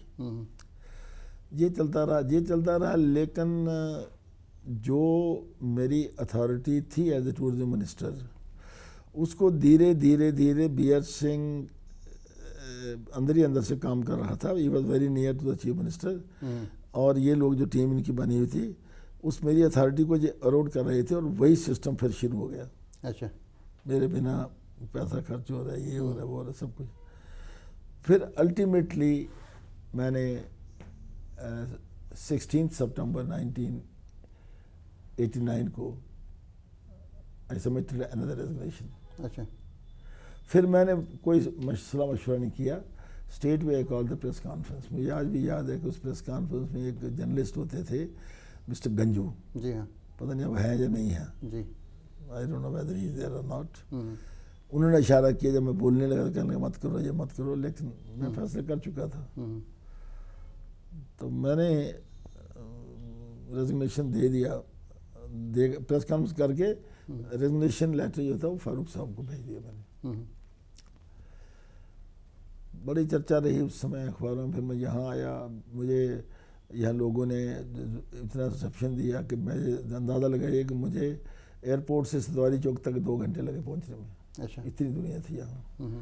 इलेक्शन आने वाली है, ये लाइक दिस लोगों में होता है। तो आपने रिजाइन कर लिया नेशनल कॉन्फ्रेंस से ही? नहीं, नेशनल कॉन्फ्रेंस में रिजाइन नहीं किया, मिनिस्ट्री से बस। यूँ ही मैंने मिनिस्ट्री से रिजाइन किया। मेरा रेजिग्नेशन 2-4 दिन पेंडिंग रहा, 5 दिन। 5वें दिन जाकर के इन्होंने मेरा रेजिग्नेशन एक्सेप्ट किया, कर लिया। अच्छा। इन्होंने ये आता है प्रेस में कि मुजाहिद मंजिल में मीटिंग हुई और उसमें ये फैसला हुआ कि so and so person has been thrown out of the party. वो पेपर में आ गया, बात ख़त्म हुई। लेकिन मैंने कोई, फिर मुझे पूछा मीडिया वालों ने, मैंने कहा देखिए मैंने एक सेकुलर कैरेक्टर था पार्टी का नेशनल कॉन्फ्रेंस को देख के ज्वाइन करी थी and I still believe in the policy of that party, but अब उन्होंने फैसला कर लिया तो आई हैव नथिंग टू से। इन दिनों का हम जब जिक्र करते हैं कि मुझे याद है यही 1989 का ही चल रहा था साल, तो हम शुरू में आए थे इसमें जर्नलिज्म में, तो मैंने एक इंटरव्यू लिया था मीरवाइज मौलवी मोहम्मद फ़ारूक से, जो एक एतबार से सरकार का एक हिस्सा थे, क्योंकि 1987 के इलेक्शन में उनको भी 2 सीट्स उनके लिए छोड़ी गई थी, जिनके नॉमिनीज उन्होंने खुद दिए थे, आपको अच्छी तरह से याद है। तो मैंने जब इनका इंटरव्यू ले लिया तो उन्होंने आपका जिक्र खैर किया, उन्होंने कहा ये मेरे बहुत अच्छे दोस्त हैं, और जो फोटोग्राफ्स उन्होंने हमें दे उसमें मीरवाइज और आपका फोटोग्राफ है। मैंने यहाँ पे भी देखा एक आपका, लेकिन वो उससे डिफरेंट था, लेकिन उन्होंने देखा। तो उनसे भी ये मुलाकातें होती रहती थी? बहुत मैं बताऊँ, अभी मेरी चंद दिन पहले मेरी मीरवाइज से बात हुई है। अच्छा, वो मेरा उनके साथ में somehow I was quite impressed by his personality and his way of talking, way of conducting the things. जब डबल फारूक का वो चला सिलसिला जीएम शाह के समय, तो एक ही ट्रक पे हम चलते थे, तो फारूक साहब दोनों आगे होते थे, हम तो पीछे होते थे। तो मतलब कि ज़बरदस्त तरीके से मेरी होगी। फिर जब उनके 2 MLA बन गए, शफी खान एंड एक शफी फारूक, एक था, एक एल्डरली पर्सन था, एक यंग लड़का था, एक मोहम्मद शफी खान और दूसरे का नाम भी ऐसे ही है, पीर मोहम्मद शफी। पीर मोहम्मद शफी मेरे ख्याल दोनों की डेथ हो चुकी है। पीर मोहम्मद शफी तो मिलिटेंट्स ने मार डाले, और शफी खान की भी डेथ हो गई है। इनकी भी शायद नेचुरल डेथ हुई। मेरी बात हुई उनसे, बात हुई, उनकी डेथ हो गई। बल्कि मुझे एक बार उन्होंने मुझे लंच पे बुलाया वहाँ, उधर जहाँ वो रहते हैं ना, उसके जगह का जहाँ मस्जिद है, जहाँ मस्जिद है वहाँ, जहाँ मस्जिद साथ में घर है उनका, मीरवाइज मंजिल, मुझे बुलाया। उन दिनों शाह साहब की हुकूमत थी जी। तो उसके बाद में जब फारूक साहब की हुकूमत आ गई तो फिर भी मैं जाता था। आई तो वो कहने लगे देखो जी जब साहब आप फारूक साहब को समझाइए, कम से कम एक मंत्री तुम्हारा ले लेते।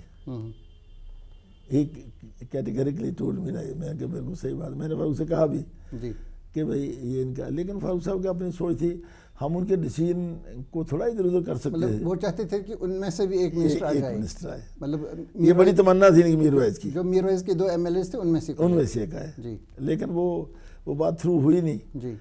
तो उसके बाद तो सिलसिला जो था वो बड़ा इनके साथ मेरा रहा, मेरा आना जाना रहता था, मैं मिलता रहता था। ये फोटोग्राफ आप देख रहे हैं, ये जम्मू में एक बार यहाँ आए, उन दिनों ये प्रेजेंट मीरवाइज जो है ये बिल्कुल इतना सा था। वो फोटो भी है मेरे पास जी।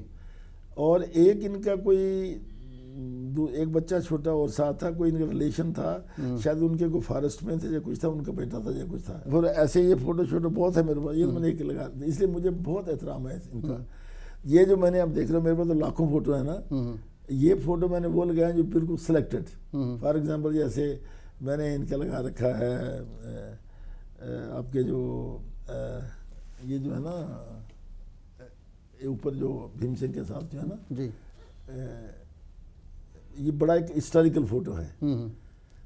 ये जो इतना इनका नाम तो मतलब वर्ल्ड वाइड नाम है जो स्ट्रगल उन्होंने करी, यासिर अराफत के साथ। यासिर अराफत, यासिर साहब ये दिल्ली में थे, तो ये इनका डिनर था वहाँ ताज में जी।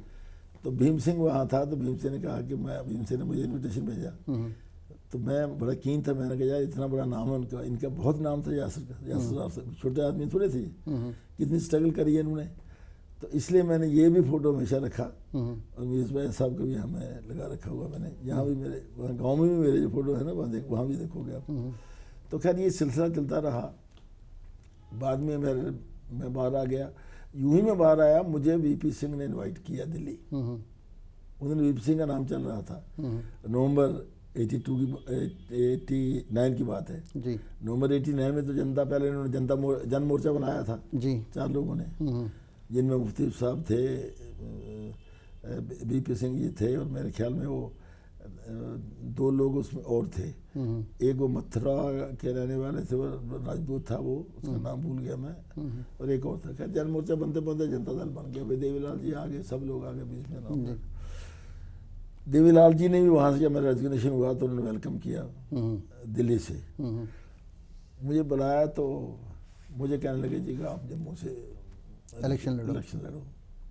दिसंबर 1989 का 89 लोकसभा वाला इलेक्शन। लेकिन हालांकि मुफ्ती साहब से मेरा कोई ज़्यादा तारुफ नहीं था, मुफ्ती साहब इस हक में, उन्होंने मुफ्ती साहब को बताया ही नहीं। मुफ्ती साहब चाहते थे डीडी ठाकुर को इलेक्शन लड़ाना, यहाँ से डीडी ठाकुर साहब को यहाँ से लड़ना चाहते थे, जो उस समय की न्यूज़ थी। एनीवे ऑफ द रिकॉर्ड है ये तो। लेकिन बीपी सिंह ने कहा मैं कह चुका हूँ उनको, यू विल कंटेस्ट। मैं यहाँ से लड़ा और शेख अब्दुल रहमान को उन्होंने उधमपुर की सीट से लड़ाया शेख अब्दुल रहमान को। तो मैंने आपको बता दिया कि ये इलेक्शन मैंने बड़ी एक बदकिस्मती से हारने का सवाल ही नहीं था। मैंने काउंटिंग करवाता तो मैं जीता हुआ था। बीपी सिंह जी ने उस समय जब मैं पहुंचा दिल्ली तो उसने कहा आई कुड नेवर इमेजिन, सब कहा आप इलेक्शन आ रहे हैं, क्योंकि मुझे आईबी ने कंफर्म कर दिया था रात को ही पोलिंग में कि आप जीत रहे हैं। उसमें हुआ क्या, एक तो कांग्रेस ने ये गड़बड़ी करी जी। दूसरा एक इंडिपेंडेंट कैंडिडेट कांग्रेस ने खड़ा किया था जिसका निशान घड़ी का था। अच्छा, मेरा निशान चक्कर का था। तो उसमें वो घड़ी और चक्कर बिल्कुल रिजेंबल करते थे। 22-23 हज़ार वोट उसने ले लिया। अच्छा, मैं 10,000 वोटों से आ रहा वहाँ, हार्डली कुछ भी नहीं था। पर एनीवे ये चीज़ चलती रही। फिर उसके बाद में ये सिलसिला जो था जनता दल का, जनता दल के बाद समझिए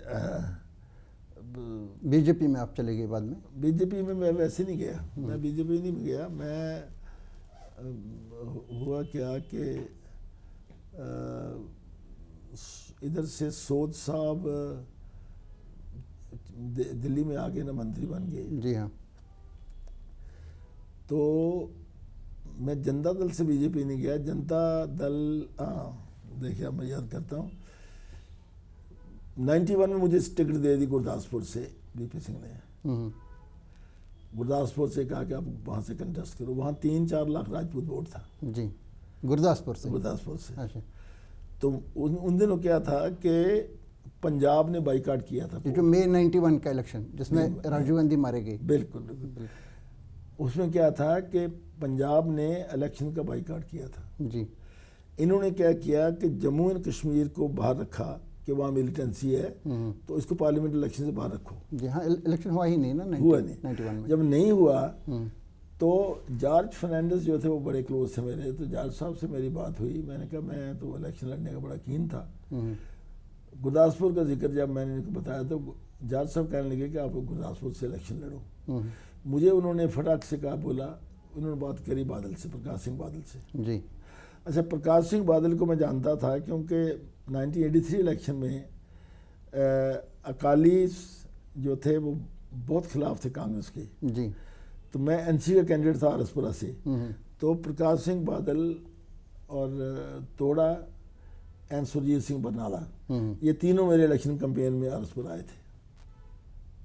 आपकी कैंपेन में? 83 में। अच्छा, 83 में आए थे मेरे कैंपेन में।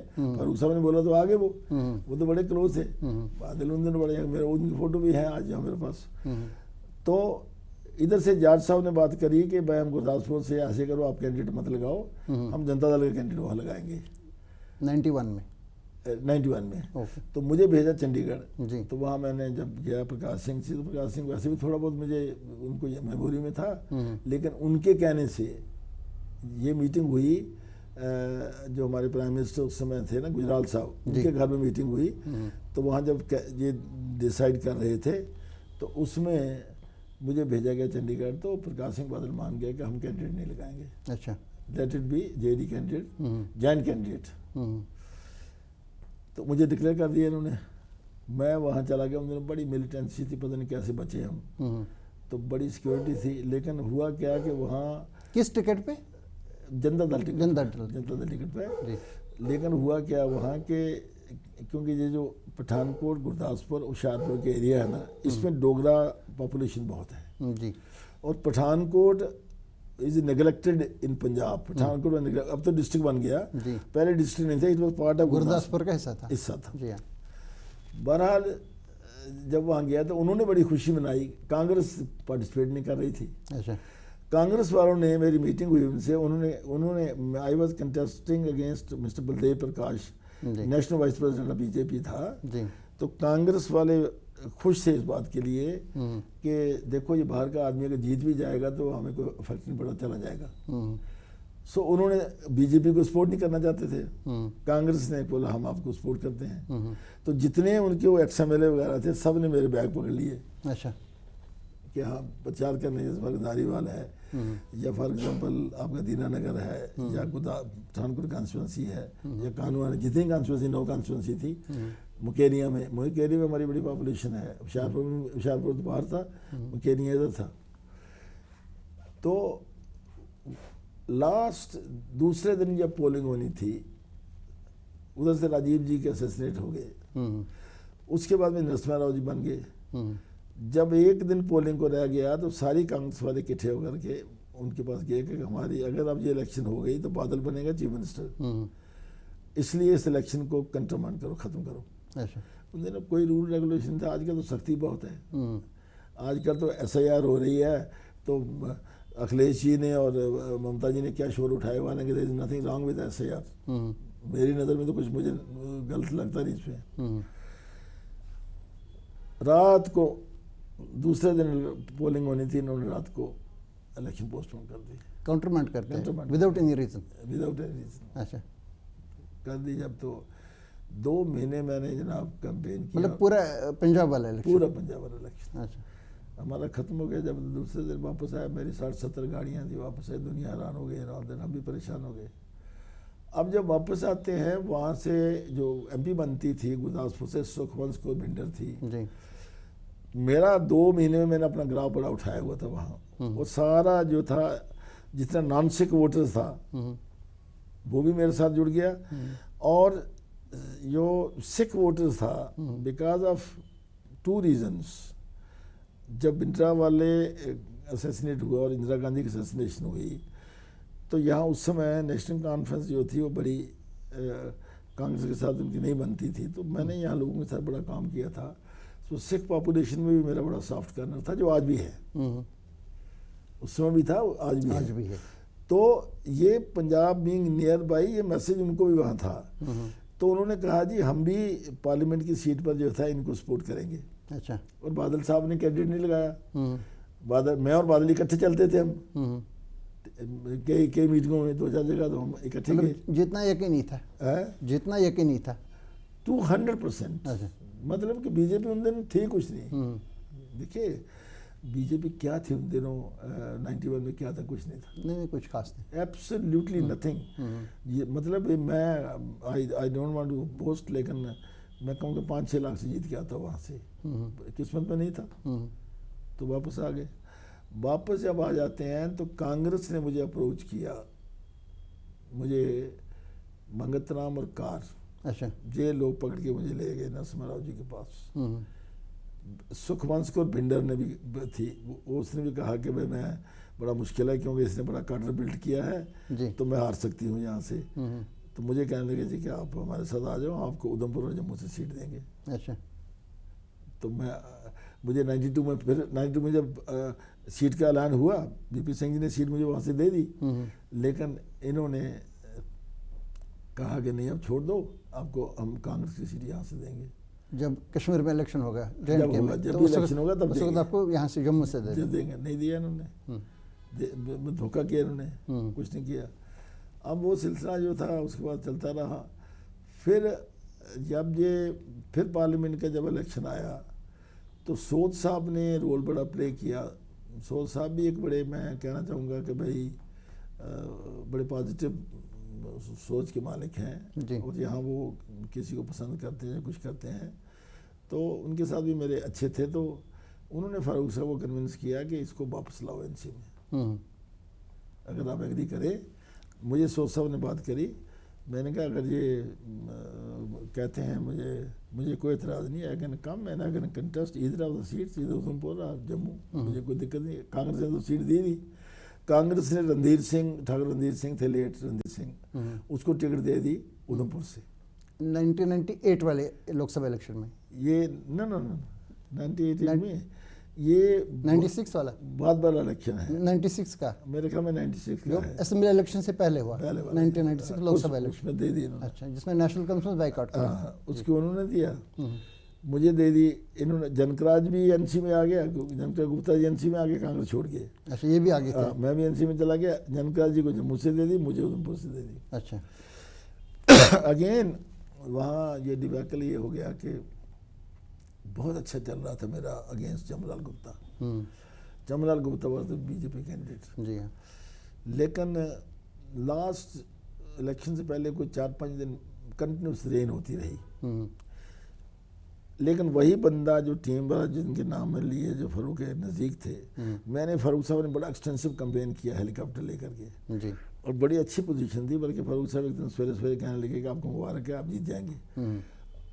इन्होंने गेम खेली जी कि डोडा में मटेरियल नहीं पहुंचे, इसलिए इलेक्शन को पोस्टपोन करो। अच्छा। इन्होंने 10 दिन के लिए इलेक्शन पोस्टपोन कर दिया।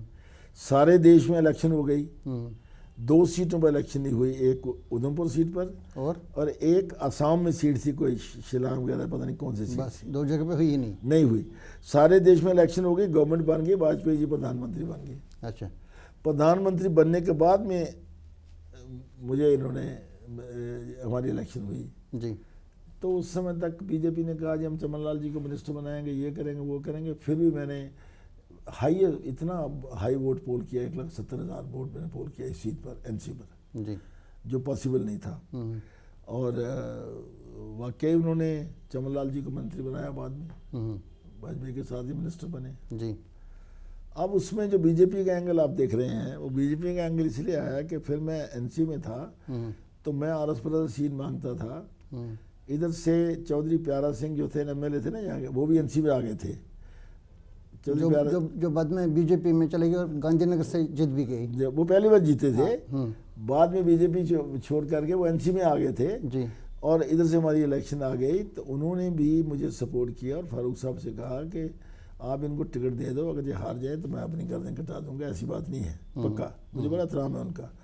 अच्छा, लेकिन उसमें एक इनका कोई इन्होंने कैंडिडेट आगे किया हुआ था, टोनी करके जी। अच्छा, उसको सीट दे दी इन्होंने। जब इसको सीट दी तो मेरे पास कोई ऑप्शन नहीं थी। मेरे उधर लिंक्स थे, थोड़े से लिंक्स क्या थे कि चमनलाल जी ने दिल्ली बात करी तो उन्होंने चमनलाल जी को मेरे घर भेजा कि हम सीट देते हैं इनको। मैंने अपने लोगों की मीटिंग ली, मीटिंग मैंने पूछा, मैंने कहा भाई बताइए इंडिपेंडेंट लड़ना है या क्या करना है। तो सब कहने लगे जी पार्टी अच्छी होती है, ऑल दिस थिंग्स। तो मुझे कंपल्सरी समझ लीजिए कि मैं बीजेपी में चला गया और मैंने हाईएस्ट वोट पोल किया, 70 वोटों से रह गया मैं यहाँ बस। That's I lost by 70 votes. अच्छा, तो ट्रेजेडीज आपके साथ हुई हैं बहुत कम मार्जिन से। बहुत ट्रेजेडीज। अच्छा। और उसके बाद में लेकिन थोड़ी देर हुई, जब तो कोई 1 आध महीना में रहा तो मुझे आज़ाद साहब का फ़ोन आया दिवाली वाले दिन। तो आज़ाद साहब कहने लगे गुस्सा छोड़ो, तो क्या करना है वापस आओ। अच्छा। मैडम आ रही है रियासी में, मैं भी आ रहा हूँ तो आप ज्वाइन करो जी। अच्छा, मैं थोड़ा सा इनसे नाराज़ ये था कि मेरी राजनाथ सिंह यहाँ आए हुए थे चमनलाल जी के घर में, तो इन्होंने नई बॉडी कंस्टिट्यूट करी, मुझे सिंपली एग्जेक्टिव का मेंबर रखा है इन्होंने। अच्छा।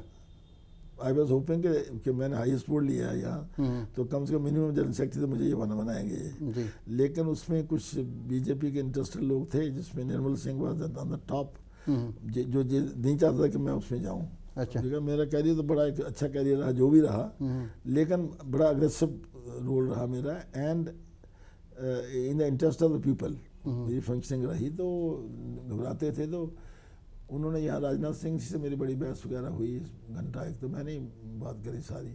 मैंने कहा ये तरीका ठीक नहीं है आपका, तो वो मेरे दिमाग में थी।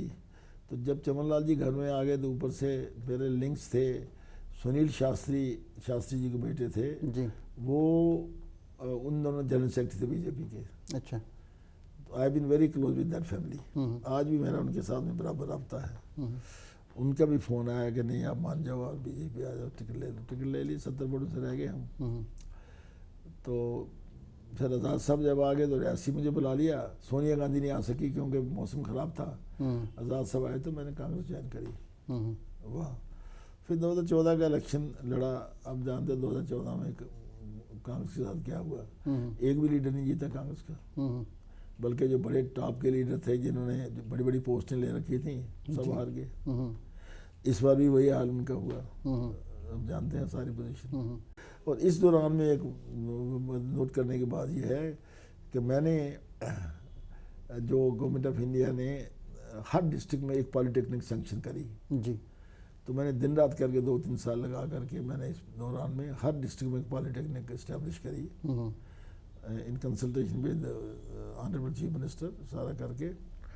और इस पर बाबा बादशाह गुलाम शाह यूनिवर्सिटी ने दे conferred on me the honorary professorship of Baba Ghulam Shah Badshahi University. अच्छा। In May 2012 ji. May 2012 के मेरा सर्टिफिकेट वगैरह मेरे पर लगा। Honorary professor. ऑनररी प्रोफेसर किस सब्जेक्ट के? इलेक्ट्रॉनिक अपने इसी के इलेक्ट्रॉनिक्स के। हाँ अच्छा। ऑनररी प्रोफेसर वो भी मेरे पास वो। तो आप जाते थे वहाँ पे लेक्चर वगैरह देने के लिए? एक बार बुलाया उन्होंने मुझे, फिर बाद में गया नहीं। बाद में फिर सलाह दी ऐसे रहे एंड ऑल दैट। बट कई मीटिंगों में फिर हम गए वहाँ, जाते थे। एक बार मुसाफ के साथ गए, अदरवाइज भी गए वहाँ। तो मेरा आना जाना था वहाँ। तो उसमें बड़ा I will like to remember उसमें जो चौधरी जो पहले इनके वाइस चांसलर थे ना, चौधरी मसूद साहब। चौधरी मसूद साहब जी। चौधरी मसूद साहब ने बड़ा उसमें रोल प्ले किया जी इस चीज़ के लिए। तो वो भी मुझे एक I feel very happy and proud to be honorary professor of Baba Ghulam Shah Badshah university. तो इस तरीके से हमारा ये रहा। और इसके बाद वजह क्या हुई अगेन नेशनल कॉन्फ्रेंस से निकलने की? वहाँ से जब आप निकल गए फिर आज़ाद साहब की पार्टी में भी आए, डेमोक्रेटिक प्रोग्रेसिव आज़ाद पार्टी 2022 एक ही वजह हुई ना, जब इन्होंने जब देखिए 96 में जब कांग्रेस ने टिकट डिनाई कर दी मुझे जी। पहले यस किया इन्होंने, वहाँ दिल्ली में यस किया। उस समय क्या था कि Mangatram and Kar they were totally against Azad साहब। अच्छा। और आज़ाद साहब का मैं वो जेस्चर नहीं भूल सकता कि आज़ाद साहब ने बिल्कुल सीताराम केसरी को और दिग्विजय सिंह भी साथ थे, इन्होंने पूरा कन्विंस कर लिया कि इनको टिकट मिलनी चाहिए और टिकट का फैसला हो गया। तो मुझे सीताराम केसरी ने बुलाया अपने घर पर, आज़ाद साहब ने गाड़ी भेजी और वहाँ दिग्विजय सिंह भी थे, मुझे मुबारक दी, बोले टिकट ले लो आप जा करके, मंगतराम जी कश्मीर हाउस में हैं जी। मैं जब आया मंगतराम जी के पास तो इन्होंने कहा जी कि मैं सवेरे अभी जा रहा हूँ ट्रेन से, सवेरे आ जाओ, इकट्ठे फॉर्म भरेंगे। यहाँ आकर के क्योंकि नाम नहीं लिखा होता उसमें, लिस्ट ही होती है तो नाम जो फार्म होता है ANB उसमें तो कहाँ लिखा होता है वो। तो इन्होंने चौधरी गारूराम को टिकट दे दी। अच्छा। जब गारूराम को दी तो फिर मैंने इंडिपेंडेंट इलेक्शन लड़ा सुचेतगढ़ से जी। और सुचेतगढ़ से जब इलेक्शन लड़ा मैंने तो देखो बड़े थोड़े वोट पोल किए।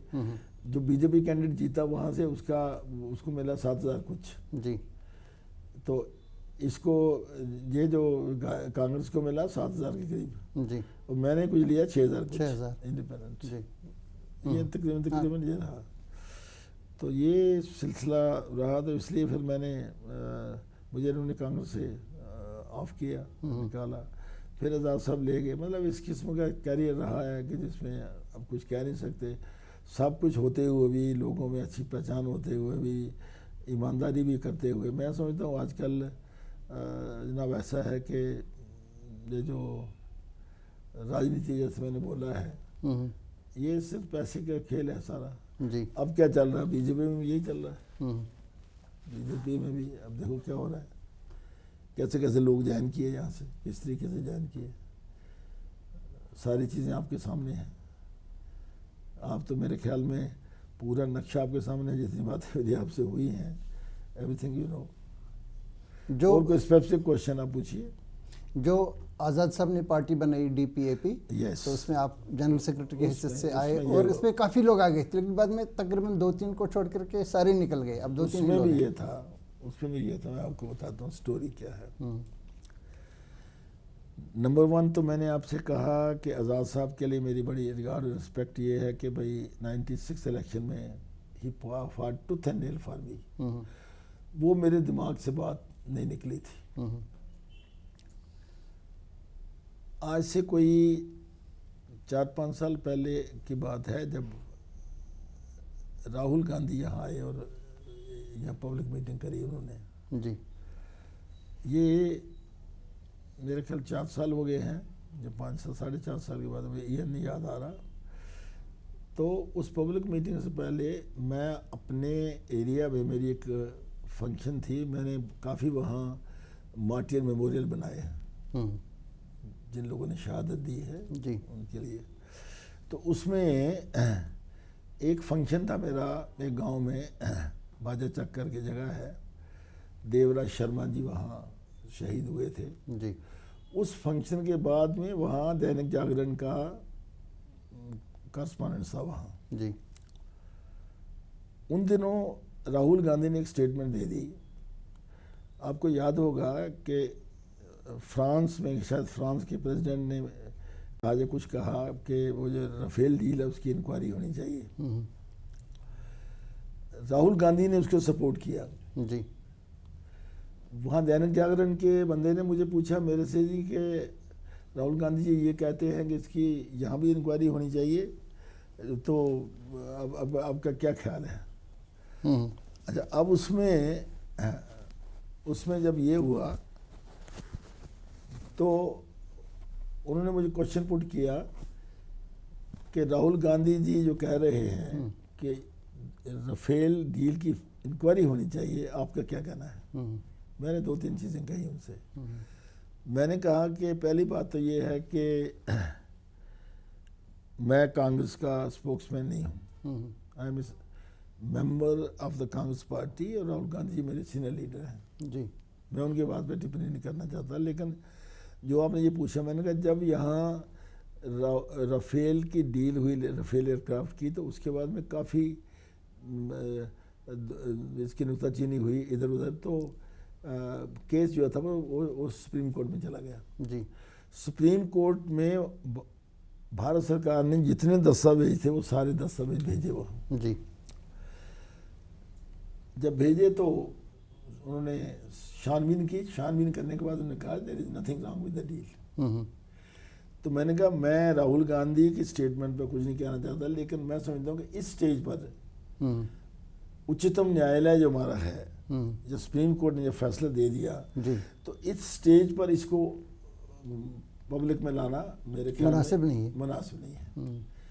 वो कहीं किसी ने छोटा वीडियो बनाया, अच्छा, वहाँ दैनिक जागरण वाला जो था, वो चलते चलते इनके पास पहुंचा, मुझे कोई एक्सप्लेनेशन नहीं पूछी, कुछ नहीं की इन ऑल दिस थिंग। तो ये इन्होंने मीर साहब से कहा, एक वो लेडी यहाँ थी जो जनरल सेक्रेटरी थी यहाँ, वो पाटिल पता नहीं कौन थी जी, कांग्रेस की जी, तो उसको कहा, उसने राहुल गांधी से कहा। तो राहुल गांधी जब 4-5 साल पहले यहाँ जल से पब्लिक मीट में आए तो इन्होंने हमें कह रखा था कि भाई जो फार्मर मिनिस्टर्स या दूसरे लोग जो हैं वो वहाँ स्टेज पे बैठेंगे।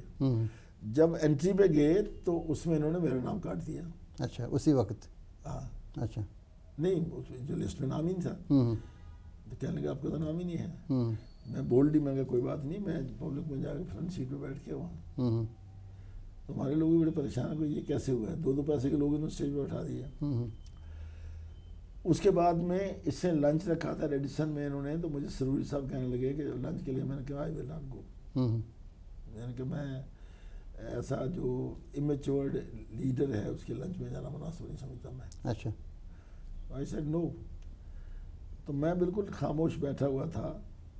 मीनवाइल ये जो डेवलपमेंट आज़ाद साहब की हुई, एक आध साल से ये बात चल रही थी। हम भी जब जाते उनको मिलते थे दिल्ली में तो जो बात चलती थी पार्टी को फ्लोट करने की, बिकॉज जो आज़ाद साहब की यहाँ कारकर्दगी रही है 2.5 साल एज ए चीफ मिनिस्टर, या दिल्ली में नेशनल लेवल पर जो उन्होंने काम किया है, कांग्रेस का या जो हाई लीडरशिप थी, खसूसन राहुल गांधी जो था, उनको प्रॉपर ट्रीटमेंट नहीं देते थे जो बाहर आती थी, बात आती थी जी। तो वो उससे भी परेशान थे। फिर जब उन्होंने अचानक फैसला कर लिया तो जो हमने आज़ाद साहब को यहाँ उनका कामकाज देखा, जो सब कुछ देखा एंड ऑल दैट, तो फिर उस समय मैंने इमीडिएटली जिस दिन किया, मैं I was the first man to resign from Congress. तो आप निकल गए? मैंने रिजाइन किया, आज़ाद साहब के पास चले गए।